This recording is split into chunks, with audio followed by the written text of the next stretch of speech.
Hi, welcome to the channel. Today it is snowing and didn't want to kind of show y'all. Here's my horse. My horse is tall. Here you go. See, you're spoiled. Just, I don't want you biting me.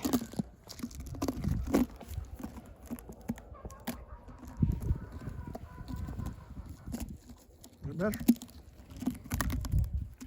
Don't want to give a horse a lot of corn. They need a little bit. My son's he's all bundled up. There you go, Patrick. I take it, and like I say, they got a nice barn in it with plenty of hay. And for anybody that hasn't had livestock, main thing you want livestock, you want a place they can get out of the wind, which is the barn, and also have plenty of feed. Because if they got plenty to eat, they're doing all right. Like your chickens and things, if you're feeding them well, they'll do just fine.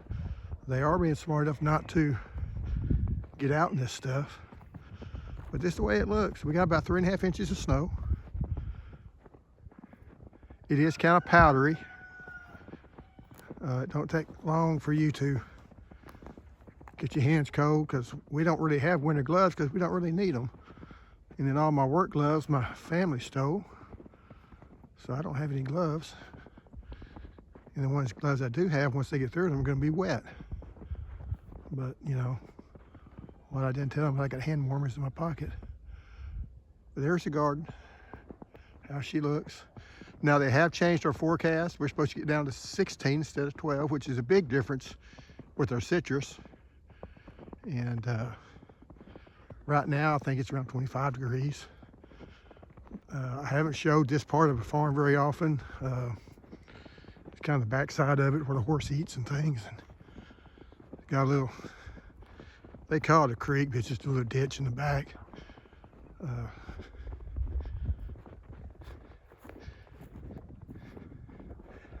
But anyway, it's cold. Now I am walking toward the north because the north wind's out of the north, so when I get really cold, I can turn around and the wind will be in my back because it won't be as cold. I have noticed one thing: if you can find out where a horse stays, like if you don't have a barn to get into, it'll be the warmest place on the farm, because they're really good at finding a warm spot. They may be behind a cedar tree or something like that, but they're really good at finding warm areas. And they'll be a few degrees warmer.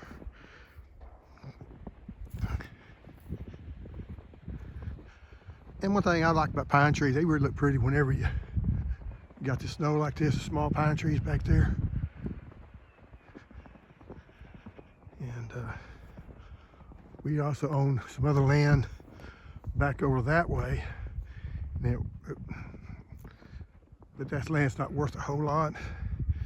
Some land just kind of like, we always just kind of like give it to the Indians because it's really not worth a whole lot. But anyway, this is the back side of the one part of my farm. And there's the front part. And the horse way up there, my son walking this way.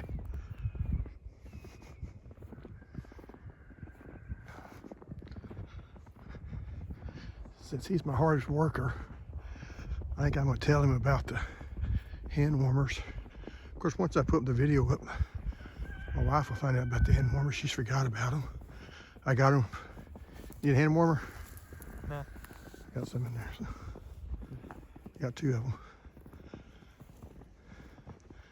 Because she'll find out about them later, because she's forgotten. I'll probably tell her. But anyway, it's just kind of pretty out here. You may ask, what's that hump right there? I don't know if it show it. That's probably a fire ant mound. Fire ants are really bad around here. The only good thing about fire ants is they do kill ticks. They like ticks, and we don't hardly have any ticks out here. So that's, You know, I've always said usually everything's got one good attribute to it. Even tallow trees, which out here is a very invasive brush that people hate, but it does make good honey. Bees use the pollen, and it does make some good strong honey.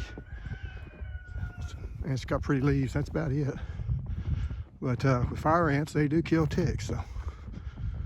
But they'll make aphids worse because they'll, what they call farm aphids. They'll keep the aphids alive and actually fight other pests off of them, and just so, you know, to keep them alive, because they want to eat the secretions from the aphids. Because, you know, fire ants would be an extremely intelligent creature, and they can pass that intelligence from one generation to another.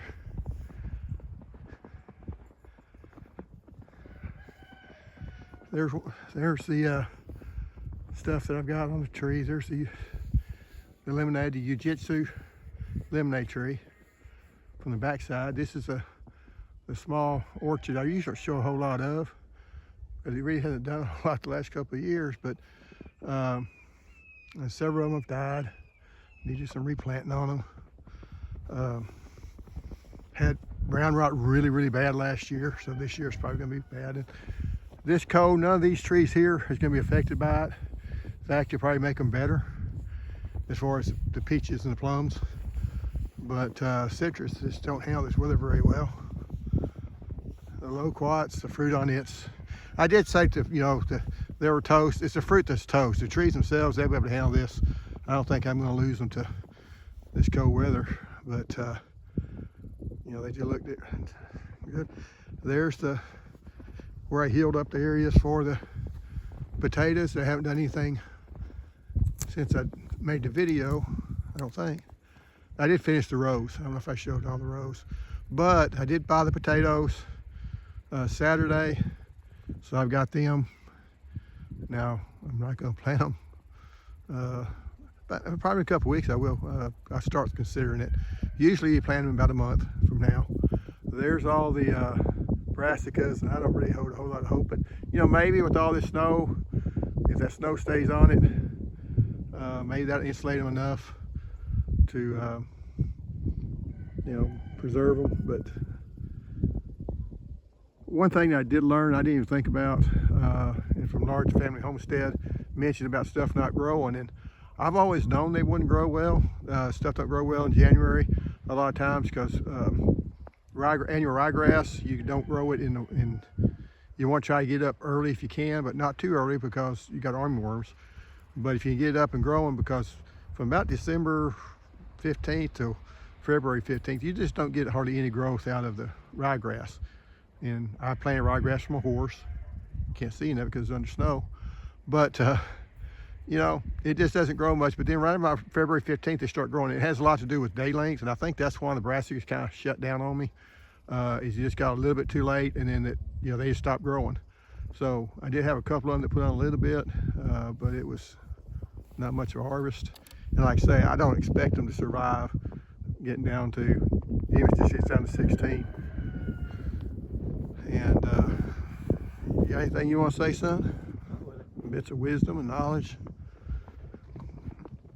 Let me get on back up in, because you know, one hand I'm holding with this camera, so I don't have a glove on, so it's kind of cold. But there's one of the traps I use. I have not used traps in a while, but if they do start getting into the fruit and stuff, your possums and raccoons will. So you gotta do something, or they eat every one of them. And that's, you know, my son does the videotaping. He was very tender-hearted when he was really young, and we grew some fruit trees and some strawberries, and he made the comment, he says, you know, whenever you start growing fruits and vegetables, you start getting to where you really hate nature. And it's kind of true, but we always held out that we really liked, you know, the hawks and stuff, because they would keep the squirrels and stuff down, and so we might be able to make a crop. And then we got chickens. Now I still like the hawks and stuff. We'll chase the hawks off if we see them coming.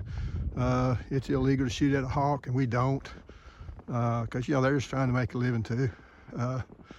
And they don't, we haven't lost that many. That's, a lot of people do, but how many hawks, how many chickens have we lost to hawks? 2? maybe. He's sitting on a half dozen. We had a lot of chickens, though. Well, we lost a lot to fox. Yeah. That fox, he got several. And we finally found where he was coming in underneath the fence. We blocked that off. He never came back. So I guess you say half dozen to hawks, and we got like 50 chickens. I wish they would. We replaced one with a pipe fitter. Yeah, we should usually replace them with the freaking rooster. Yeah, but it's a problem. Whenever you have chicks, that's the only problem when they have their own. Here he comes. Now, one thing you want to be careful with a horse in this type of weather is they get to fill in their, what they say, fill in their oats, and they get a lot of energy. There you go. That's what she's looking for. And so you don't want, they're not meaning to hurt you, but they can. And there's Vinny. He's going to venture out. They call him Vinny, but if you look at the look on his face, he's a Mr. Magoo if I ever seen one. I mean, he doesn't ever look very happy, but he decided to come out. Somebody's getting something to eat. And he's a lot more picky than the horse, but they stick together. You can't separate them. When we do some shoeing or whatever, we try to separate the two. It's a rodeo if you try to separate the two, because we did that one time, and all of a sudden that horse started throwing a fit, and I said, get that donkey over here now. And once you got the donkey over here, the horse settled down. He was fine. But I really like the donkey. Not worth anything, but he's just funny. Now, every once in a while, he's about 30, 35 years old. And every once in a while, he'll get some fire in his belly. He'll start kicking and carrying on. It lasts about 30 seconds, and he decides to go back in this old man stage. And kind of like he is now, just very docile. They are escape artists. He knows how to open up the doors on the barn, so we have to make sure we clip them shut. But I still, they're nice to have. Really, honestly, if you're going to do this and you're going to have a homestead, you ought to have a cow that you raise up for meat, or if you want to have a milk cow, because a horse just doesn't really, other than just having a horse, they don't really help you any. She sees something, but she's been a good horse. She's a retired racehorse, and we bought her from some people because you can get a retired racehorse pretty cheap. She's not been ridden in the last 3 or 4 years, so she's kind of living the dream life. Her name's Dreamer. But anyway, this is what's going on today. I'll get back in and see y'all later. Thanks.